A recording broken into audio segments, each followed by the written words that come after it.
എൻ്റെ ഒരു ബാല്യകാല സഹപാഠിയായിരുന്നു സജൻ. അവൻ പണ്ടുതൊട്ടേ വളരെ ആക്റ്റീവായിട്ടുള്ള ഒരാളായിരുന്നു. എന്നാൽ ഇടക്കാലം കൊണ്ട് അവർക്ക് ഉത്തർപ്രദേശിലേക്ക് പോകേണ്ട വന്നു. അവൻ്റെ മാതാപിതാക്കൾ അതിൻ്റെ കൂടെ പോയതാണ് സജൻ. അവൻ്റെ ബാല്യകാലം ഞങ്ങളുടെ ഒപ്പം തറവാട്ടിൽ ആയിരുന്നു. അവൻ്റെ അമ്മയ്ക്ക് നേഴ്സിംഗ് ജോലിയായിരുന്നു. അതിനാൽ തന്നെ അവിടെ നല്ലൊരു ജോലി ലഭിച്ചപ്പോൾ ആ കൂടെ പോകാനല്ലാതെ അവന് വേറെ നിവൃത്തി ഉണ്ടായിരുന്നില്ല.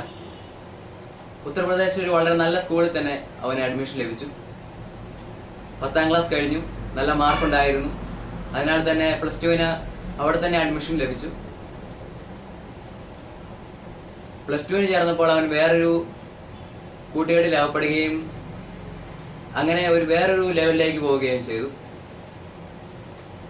അങ്ങനെ അവനൊരു പ്രണയത്തിൽ അകപ്പെടുകയും അതിൽ മുന്നോട്ട് പോവുകയും ചെയ്തു. അത് ഉപേക്ഷിക്കുവാൻ അവന് ഒരിക്കലും കഴിയുമായിരുന്നില്ല. അത് വീട്ടിലറിഞ്ഞു, വീട്ടിൽ പ്രശ്നമായി. അങ്ങനെ ഒരു ദിവസം അവനൊരു ആത്മഹത്യാ ഭീഷണി മുഴക്കുവാനും ആരംഭിച്ചു. എന്നാൽ അത് വീട്ടിൽ കാര്യമായി എടുത്തില്ല.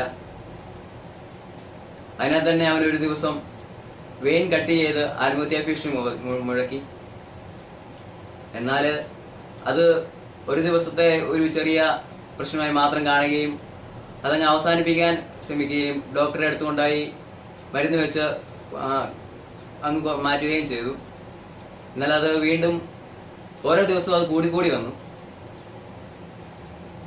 ഇന്ന് ഒരു ഞരമ്പ് മുറിച്ചെങ്കിൽ അടുത്ത ദിവസം മറ്റൊരു ഞരമ്പ് മുറിക്കുവാൻ തുടങ്ങി.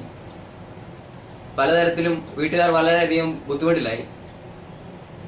ഒരു വിധത്തിലും അവനെ കൊണ്ട് മുന്നോട്ട് പോകാൻ വീട്ടുകാർക്ക് സാധിച്ചില്ല.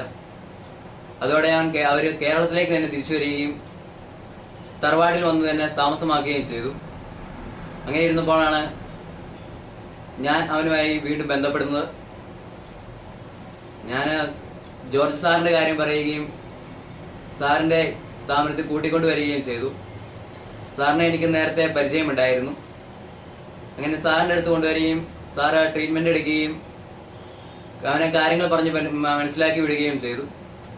ഇപ്പോൾ അവര് തിരിച്ചുപോയി സുഖമായി ജീവിക്കുകയാണ്. വളരെയധികം സന്തോഷത്തോടെയാണ് അവർ തിരിച്ചു പോയത്. അവിടെ ചെന്ന ശേഷം എന്നെ വിളിച്ചിരുന്നു, അച്ഛനും അമ്മയും വിളിച്ചിരുന്നു.